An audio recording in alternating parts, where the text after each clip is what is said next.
Hello, sippers. I'm Martia. I'm Renee. And I'm Demetrius. And welcome to this week's episode of Sip and Unwine True Crime Podcast. Hey, ladies. Hey, sippers. Hey, guys. Hey, how are you? I'm doing great. How are you guys doing? I'm actually wonderful. I'm doing good. Okay. Yes, ready for this Tuesday. Let's do it. Yes, good same here. Yes. Hopefully you sippers are doing great out there as well. I hope so. And sippers, just a disclaimer here. If you didn't already know, although we are a true crime podcast, we also discuss many other topics. So please make sure you keep listening after our case discussion because we do have a few other segments you don't want to miss. Now, before I begin speaking on this case, I do want to acknowledge the people that these crimes have left a lasting impact on. I want to send my heartfelt sympathy to not only the survivors, but also the loved ones and friends of all the victims we are about to discuss. Okay, ladies, so let me tell the sippers what we're sipping on for this episode. This is one of my favorite brands. It's called Black Girl Magic Wine. I don't know if our sippers are familiar with it or not, but that's what we're all sipping on tonight. We're having a glass of, is it pronounced Riesling or Riesling? Renee, our wine expert? Riesling? Okay. Riesling. Yes. Whatever, however you pronounce it. It's I just know it's good. And you ain't got to be a black girl to support. You do not, but we're keeping it nice and simple and classy this week. Mm-hmm. So that's what we're sipping on. Yes. And it's good. Thank you for this recommendation. Yeah. Yes. So are you ladies ready for our case? Are you sippers ready for our case this week? Is it a doozy? It is, as a lot of our cases are. Gosh, well, hold on. Let me get my notes together. You know, I like to collect notes. In her notes. You might be, you two might be familiar with this case, but we'll see. We're going to discuss the case of Josephine Victoria Gray. Does that sound familiar? Okay. No, I'd like to hear this. You may not have heard her name, but you may have heard her story. Okay. All right. So the victims in this case are her first husband, Norman Stribling, her second husband, William Robert Gray, and her boyfriend, Clarence Good. Josephine Victoria Gray was also known as a voodoo practitioner and a Black widow. Wait a minute. Does it sound familiar to you? You said husband, boyfriend? Man. I went back like several sentences to the beginning. You said husband, boyfriend? She had one boyfriend. She had one husband. She had another husband. So all at the same time? No, not at the same time. No. Oh, okay. Ooh. I thought, okay. Yeah. Okay. Well, I'm sorry, sippers. We got to. So y'all are already like, wow. And I haven't even started the case yet. Right. And I'm not even going to waste any time getting to any of her background or any of that information because it's so much about this case that I'm not even going to be able to just cover with this show. But at any rate, on March 3rd, 1974, Norman Stribling, Josephine's first husband, was found murdered. He died of a single gunshot wound to the right side of his head. Josephine was suspected in his murder, and two witnesses would later testify that she had solicited them on separate occasions to murder Norman. However, at that time, she was not convicted or charged with his murder, so she received $16,000 from Norman's life insurance policy. Weeks before Norman was killed, he had told friends that his wife was trying to shoot him in the head one morning when they were in bed together. The only reason he survived that first murder attempt is because her gun misfired. So that's the backstory. That's scary. And he stayed after that? Wow. He definitely did. And can you imagine, like, I guess my thing is after there was an attempted murder, it's like, okay, he stayed there long enough. I don't know what she did to get him to stay, but there's no way I would close my eyes around that woman ever. Exactly. Right. Oof. In November 1975, so if you do the math, this is like a little bit over a year later, Josephine married a man named William Robert Gray, with whom she was having an affair with for several years while she was with her first husband, Norman. Joseph and William dated for years, but they separated in August of 1990. So that's a long time after they got together and after the affair started. So she was with him, what would that be, about 20 years or so? Yeah, that sounds about right. Right. Wow. The same way that she began her relationship with William is the same way that she began her next relationship with the man named Clarence Good. So she was having an affair on her first husband, Norman, with William. When Norman passed away, she married William. And then during her relationship with William, she began having an affair with Clarence, but she was also having an affair with another man who was a co-worker of hers. Now, mind you, she just tossing the floss. She really was, yes. And if I'm not mistaken, she was a janitor at a local school district. She was sleeping with some man that she was working with. And witnesses would later testify that William, on numerous occasions, that second husband, said that she was trying to kill him. And there was even one occasion where she had tried to assault him. So from August to October 1990, William had changed several of his life insurance policies to try to remove Josephine as the beneficiary. On November 9th, 1990, William was found shot to death in his apartment. Josephine's co-worker boyfriend would later be one of the people that would testify that Josephine admitted to him that she was involved in William's murder. However, despite being a suspect, those charges were dropped on her. She was not convicted, and she collected $54,000 from William's life insurance policy. Get this, about 2 months before William was killed, Josephine had assaulted him and pulled a knife on him. On another occasion, she also went after William with a screwdriver and a baseball bat, and she chased him down in her car so that one of her boyfriends could threaten William with a gun. William was off the chain. She really was. Ooh, she had many chances. She gave her a lot of chances. Ooh. Right. And William actually filed a complaint with the Montgomery County Police Department in Maryland, and he said he feared for his life, but obviously he went back to her and she ended up murdering him. Prosecutors would later state that Josephine put a voodoo hex on police officers when they were investigating her in 1991. The police had a wiretap in Josephine's home, and on it they said they could actually hear Josephine performing rituals where she was mentioning the names of specific investigators that were working on her case. And in those rituals, it was clear that she was wishing them harm. So after that murder was committed, from 1990 to about 1996, her side dude, Clarence Good, they were living together. So keep in mind, Clarence came into the picture before Josephine's second husband passed away. And he also lived with Josephine and her second husband for a short period of time. And that's kind of how the affair started. If memory serves me, I believe Clarence was actually one of William's cousins, and that's why he was living with them. But anyway, isn't that crazy? Okay. Yeah, okay. All kind of stuff mixed up in this. But in March 1996, Clarence applied for a $100,000 life insurance policy, and he named Josephine as the sole beneficiary. A few months later, on June 21st, 1996, Clarence's body was discovered in the trunk of his car in Baltimore, Maryland. He had been shot in the head, just like the other men. When a search warrant was executed at Josephine's home a few weeks after the murder, investigators found a large blood stain on the concrete floor of Josephine's garage.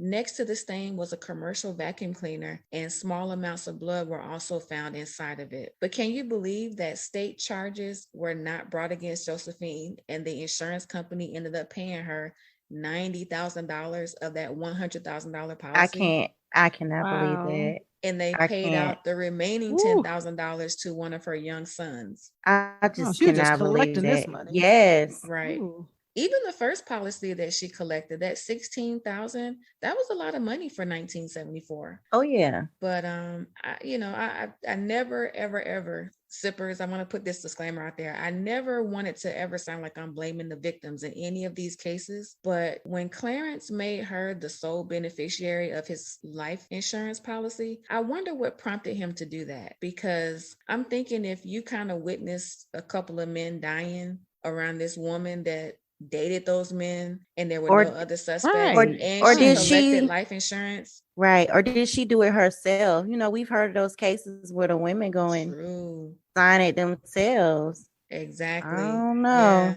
We have heard of that. And the thing is, it didn't really say in any of the research that I did that she was accused of forging those life insurance policies. Okay. But she would later go to trial, as I'll get into in a minute. She would later go to trial for fraudulently receiving the benefits of those policies. Okay. So a difference there, but still criminal acts nonetheless. So anyway, that is just crazy. And it doesn't say in any of the research whether the young man was her boyfriend's child or which husband, that son belonged to. So Josephine was charged in the 1974 case of Norman Stribling and the 1990 case of William Robert Gray, but charges were dropped when witnesses refused to testify against her. In each case, she was actually charged shortly after those crimes occurred, but for more than 25 years, Josephine was able to escape prosecution by using threats of voodoo and violence against potential witnesses. People believe Josephine had been involved in the practice of voodoo for a long time,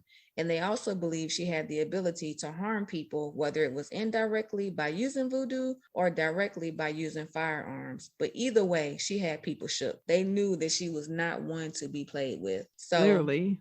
Yeah, exactly. The witnesses ended up coming out years later, but only because they were less fearful of Josephine after she was already in federal custody and held without bail. One of the witnesses that came forward was a man named Andre Savoy, who was Josephine's boyfriend at the time she was arrested in November 2001. Andre would later testify that Josephine told him that she had plans to kill her estranged husband, William. He also testified that a few weeks before William was shot to death, Josephine pulled a .45 caliber handgun from under her bed and said she would shoot anyone who came near her house at night, including William if he was to pop up on her. So, of course, Josephine would deny such allegations, and she told authorities that she never even owned that type of weapon. But ironically, all three men that Josephine was accused of killing would tell their friends that a dangerous woman was after them. In some cases, they would, right. I'm sorry. Crazy? Wow, that is. You gave a warning. Right. And in some of the cases, they would say,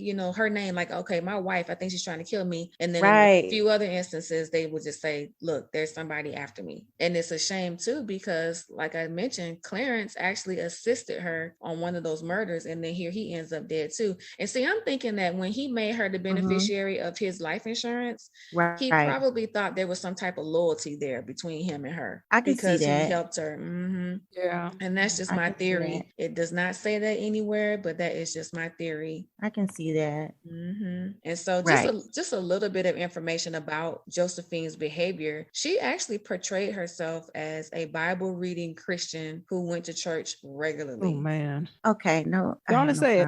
Go ahead and say I'm it. so sick of that theory being used and people using it as a cop out to try to be innocent and like, try to stop it. Look like they're just nothing wrong or they didn't do anything wrong. Yeah, don't, because they be lying. You really not. Right. And if she was in church, we know she wasn't there for the right reasons. Right. So, because of course you probably wanted to go to church so you could have these other people. Oh, she was so nice. She was always with her, But gotta keep that image. But one article that I found labeled her as a wicked grandmother because she had kids with these men. She had grandchildren too.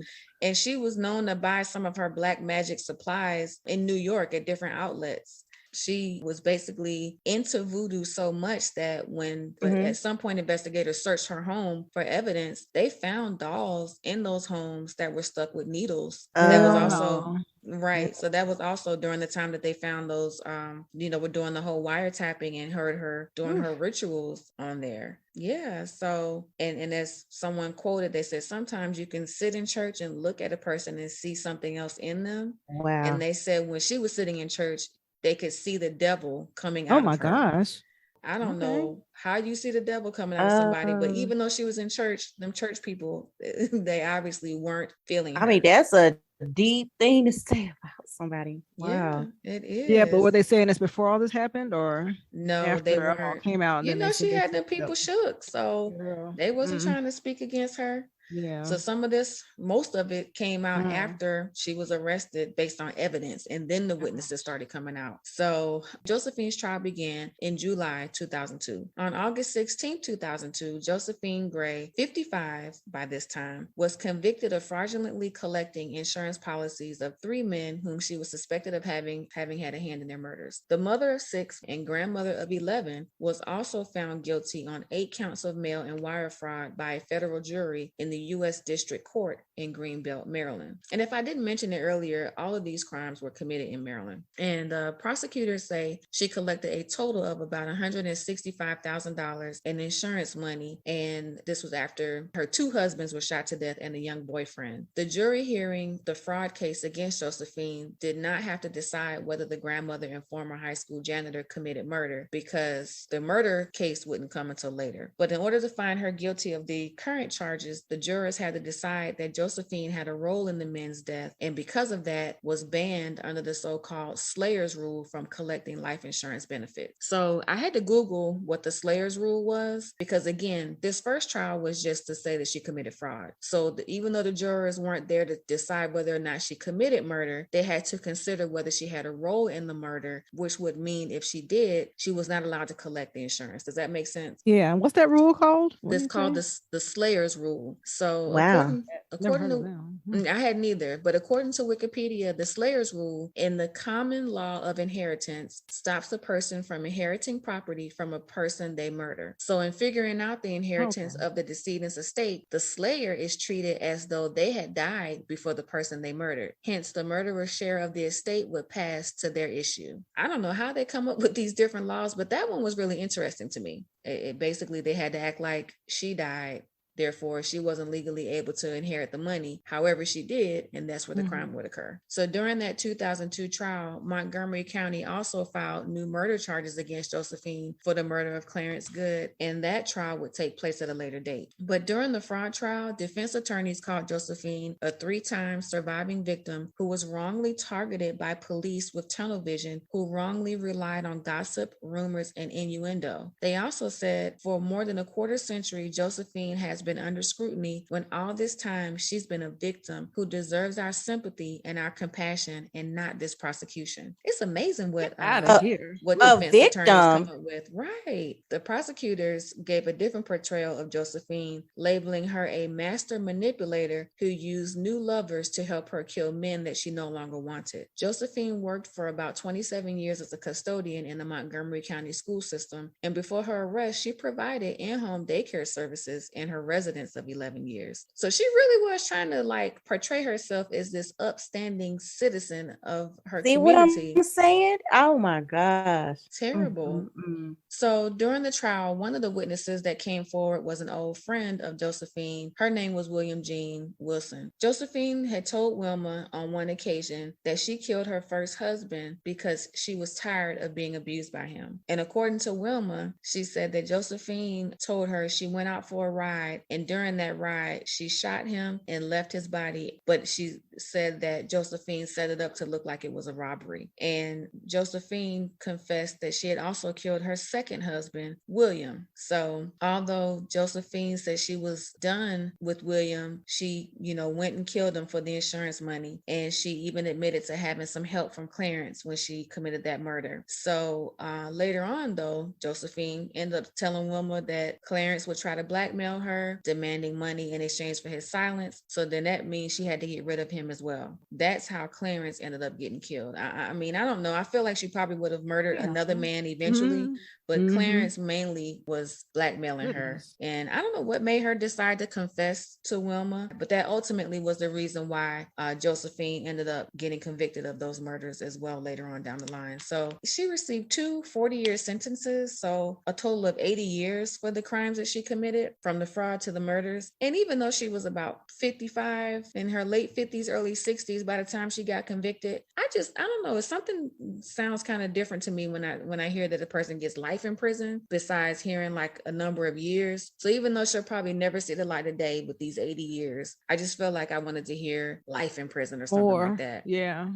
But yeah, so anyway, she eventually did get convicted for the murders, and she is in jail for the rest of her life. And like I said, there's so much more to this case that I could never cover in a podcast episode, but it's been featured on other shows that have come on TV too. So there's more details available out there if anybody wants to research it further. She did a lot in her little lifetime. Right. Them was some busy 55 years trying to commit murders and be an upstanding member of her community. Girl, be a fake and a fraud and getting these little tiny You in checks? church during the day, I guess these were checks. voodoo rituals at night. If I said these checks, I guess they were kind of big back in the day, but I mean, that don't even seem like enough money for me to be in jail forever. Exactly. I can see like millions if you're in the millions, but 13 or 16,000 or even 50,000 ain't enough. I guess I'm thinking too, she got the kids, she got the grandkids, and she had 6 kids. So I don't know what the breakdown was with each child that she had and whose babies they were or whatever. But you had all them kids, you had all them grandkids, and you out here killing men and collecting life insurance policies, church during the day, voodoo at night. I mean, Girl, what in the world? Right. Like, and then even with that money, she still had to work. She still was a janitor. She still had a little daycare she had going on. But I'm with you, Renee. I'm not going to jail for the rest of my life for no thousands of dollars. Right.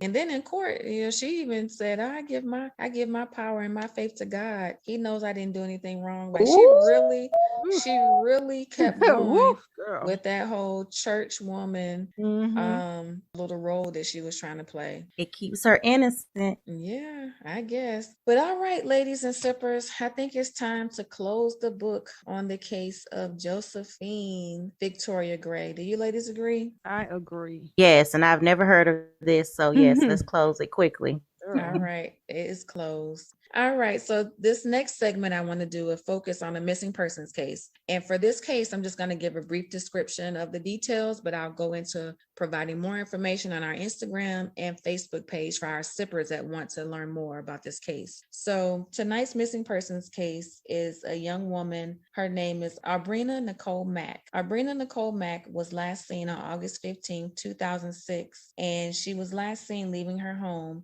in Montgomery, Alabama. She told her sister that she was walking over to a neighboring street, but she never came back home. So she was 21 when she went missing in 2006. She is a Black African-American female, and she is from Montgomery, Alabama. So of course, like I said, ladies, I will have her photo and other identifying information about her on our Instagram and Facebook page for you all to check out later. So the next segment I have is a case of the unusual and the unsolved. And this is a case that happened in Gwinnett County several years ago. And I just want to talk about this case because it's been on my mind off and on throughout the years. County, Georgia? Gwinnett County, Georgia, yes. I was going to say, is it somewhere else? Maybe? No. No, ma'am, it's in Gwinnett. But yeah, this case it's on my mind, or it's been on my mind off and on throughout the years. And I'll never forget the night that I saw it on the news, and I just kind of felt like something was kind of fishy about the story. Even though the segment is labeled unusual and unsolved, the case is solved. It's not an open case. It's not being investigated any further. But I personally feel like it should be opened back up, and you'll know why once I tell you the story. So back in 2017, there was a house fire in Gwinnett County where a woman and her 2 children passed away. The husband, his name was Brent Patterson.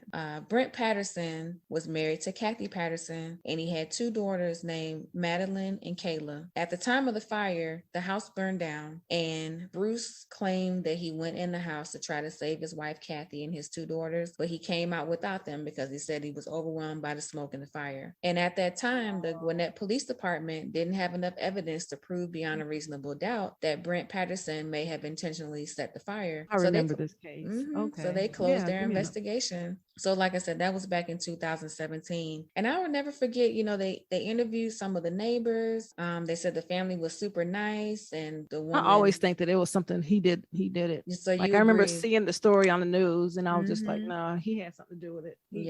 Because it just didn't add up. And during the time, officers gathered reports from experts that had checked out the structural engineering and the housing systems, and the fire was also investigated by 2 arson experts. And they said that they can agree that the fire was of human origin, but they also agreed that as far as Brent Patterson's second statement, where he told authorities that he came downstairs and the house was fully involved in the fire and that he ran outside, he said that was not consistent with the physical evidence. So there were definitely some red flags during the investigation on this case, but they said because of a lack of consensus amongst the experts and the investigators as to whether Patterson's first statement is consistent inconsistent as to how the fire grew. They didn't give them enough evidence to go and arrest him for anything, because his first statement said that he came downstairs to find smoke. Then he ran outside and said that's when the house exploded into flames. He also said that he went around to the back of the house, breaking the windows, and tried to get back in the house to rescue his family. Investigators said that could be a possibility, according to some of the experts, but they said that there were some evidence that says that they couldn't really say that the fire exploded the way that he described it. So anyway, and I think I told you guys that this happened in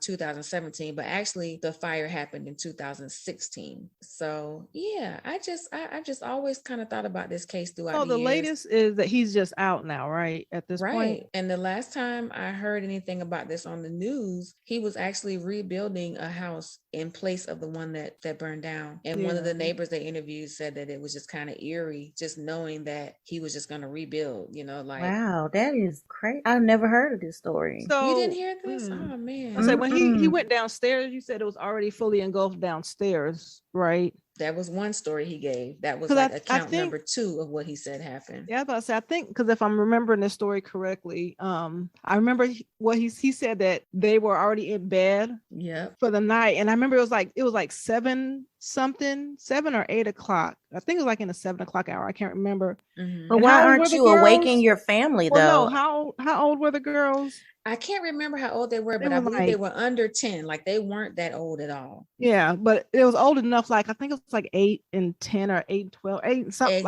like that. So I'm thinking these kids are not in the bed for the night at 7 o'clock.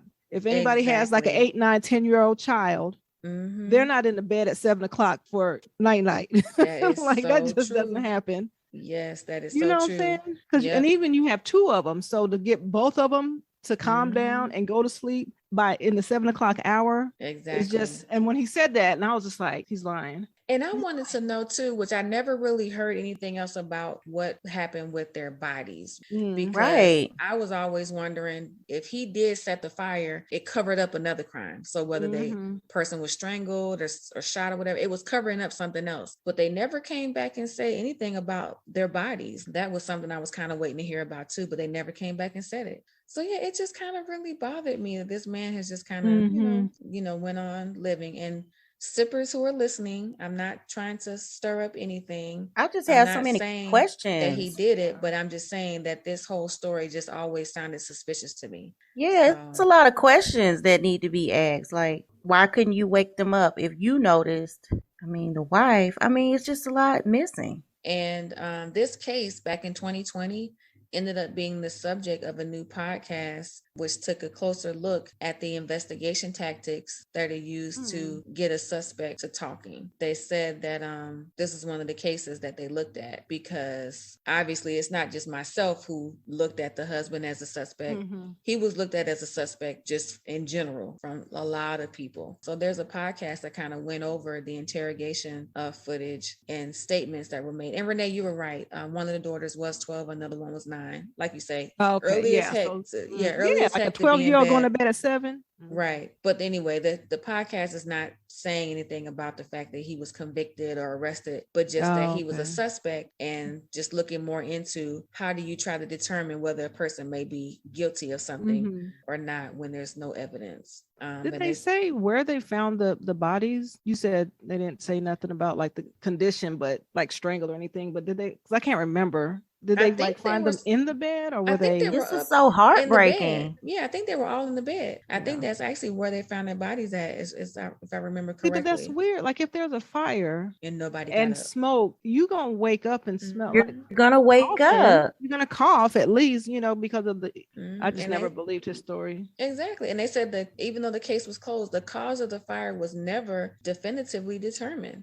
That never sat well with me. And I guess he probably got payouts for all those if he had insurance on those 3, because if he's not convicted and he's not a suspect. And they even said during his accounts of what happened, he kept referring to his wife and children as the people. The What? people were inside, Oh, like he wow. wasn't saying my wife and kids. He was like Yeah. the people. He was Yeah. already detached from them. That's crazy. Exactly. And that's exactly what that showed, a lack of connection to his family when you're saying something about the people. It's strange that they didn't do more investigating, because I mean, it just screams something's not right. But I also wonder, like, does he have a relationship with somebody on the case to where Yeah, he or was something that they can untouchable or kind of, something? that they can kind of slide stuff as like a high priority or whatever, and kind of get it working someplace else, or not look into And something. exactly. And in weeks leading up to the fire, they did have some 911 calls for the family. For one instance, the carbon monoxide alarm was going off, and they said, "Oh, I bought a new carbon monoxide alarm from Home Depot, and this must be faulty." It's almost like if he tried to kill them, he did it in a way, like I said, before the fire started. He could have poisoned them with carbon monoxide. Like it could have been him leading up to this whole fire deal, Wow. figuring And out that could have ways. been why they didn't wake up. Yep. So yeah, several things were happening. And I think during that carbon monoxide incident, one article I read said that somebody did actually pass out in the house, but authorities were able to get there, help them, and they went on. So anyway, just wanted to revisit that case because it's just one of those cases that had been on my mind. So I'm gonna close the book if we are done talking about the unusual and the unsolved. Do you ladies have anything else to add to that? I like that. That was very interesting. I had Yeah. never heard of that. I just hope that they'll, eventually something will come up, and later in life, I guess, and they'll get him for this, because well, people can't hold secrets but for so long. Right. So he gonna slip up, or if it's not him, someone that he's already told. So now, ladies, I'm gonna close the book on that case and move into a lighter topic before we end this week's podcast episode. Yeah, lighten it up. And I think this might be heavy. We're heavy right now. Right. I think I'm gonna label this as a take another sip, and I'm gonna give thanks to Demetrius for this little tidbit that she shared with us today. Oh, so there you go. There's no telling, because she shares a whole bunch of stuff with us. She does, but this one was some tea that I didn't get until she shared it. But the whole Jussie Smollett case, we know that he was found guilty, but I think I may have been one that said I didn't think he was going to spend any jail time, and I think one of you ladies said he would spend some time in jail. Oh yeah, he needed to go to jail. It was me. Right. So he needed to go to jail. So look, let me be the opposite. I don't think he needs to go to jail for it. I'll just tell you that. I do too. I mean, you lied. You lied and disrupted a whole community, though. Did. I just figured maybe probation at best, because exactly. You know how many people for his crime by being shunned in the whole entertainment industry. Well, let me explain to you. He has 150 days to serve, and then after that, he has a 30-month probation. So there you go. He on probation. Yeah, he has probation. That's like, that ain't in 2-3 years. Yeah, that's right, and rightfully so. And rightfully so. You messed up taxpayer dollars for your nonsense. We have many white women who make these claims of well, you know what? They can come for me. So I think well, he lost his job on the hit show and everything, so he needs to me. That's his jail time, in my opinion. Because if he ever goes back to work, it's gonna be a lot of years from now. Yeah, my thing is he did a false report. Okay, and you know how much other stuff is going on. You know how many other people do that, and but he also went on all these talk shows. So that's because they asked him to go. They should ask some other people to go too. And then I just feel like Chicago. He didn't want his lover to go. Chicago got a lot of murders they need to be trying to investigate, and a lot of other cases they need to be spending time on. And the time that they spent on this one, to me, was just, I mean, I don't even know how much time they spent on it, but it was just like they wanted to make an example out of him for some reason. So I mean, you got a whole celebrity acting a whole nut. That's true, but come on, man. Ain't nobody arrested Kanye for harassing Kim Kardashian. I mean, I know that's a whole nother state, that's a whole nother situation. But but when you say he was acting a whole nut, Kanye West been acting a nut for years, and he's committed some crimes that he probably should have been arrested for as well. And nobody isn't touching Kanye. So I don't know. They made an example out of Jussie. But yeah, he is going to, as you said in your but don't get me wrong. He's guilty. Yes, do not collect $200 as guilt. Yeah. I believe that he did that. He lied. He did all that, but I still don't think he need to go to jail. F that. You need to go to jail. Yeah, that sucks. But yeah, that T, I was like, wait a minute, hold up. He going to jail? They locking him up? So just had to share that before we end. And then he had the nerve to scream in the courtroom before they were taking him out. He was like, I did not kill myself. I did not commit suicide. I was like, what? They're not going to take it to that extreme. Yeah, that's what he said. He's just setting it up just in case if somebody want to kill him behind bars. No, he did not. Then he raised the black power fist before they took him in. Wait a minute. He did a whole show. He did a whole show. A whole exit. I'm so sorry to laugh, but where did y'all see this at? It's all over the internet. Yeah. Hold on. Clearly, I haven't been on the internet today because I didn't see any of this. Now I'm a big Court TV. I already told y'all, go to Court TV. They have everything on there on YouTube. I'm telling you, they posted the whole session. He's like, I did not commit suicide. Yeah, you did. It is not going to get to that extreme. Just go eat your 3 meals a day. His voice for me, sis. Yes. With the fist pump and black power. I was like, stop it. Wow, that is crazy. Well, that is my take another sip because I sure was like, wait a minute, what in the world? And you know what? He may not even serve that whole 150 days and all those 30 months of probation. They'll get off on good behavior. I think something will happen. He'll probably be in there washing dishes and get out, and they'll be like, "Oh, he's a great stand-up guy," and we're gonna something to happen every day in there just because they want them some get back. They mad at him. They done made them look a fool. They mad. You know what I'm saying? Well, Chicago is tough, man. So I don't know. Yeah, so you worrying about this little bit? Man, right. Exactly. I mean, but people don't.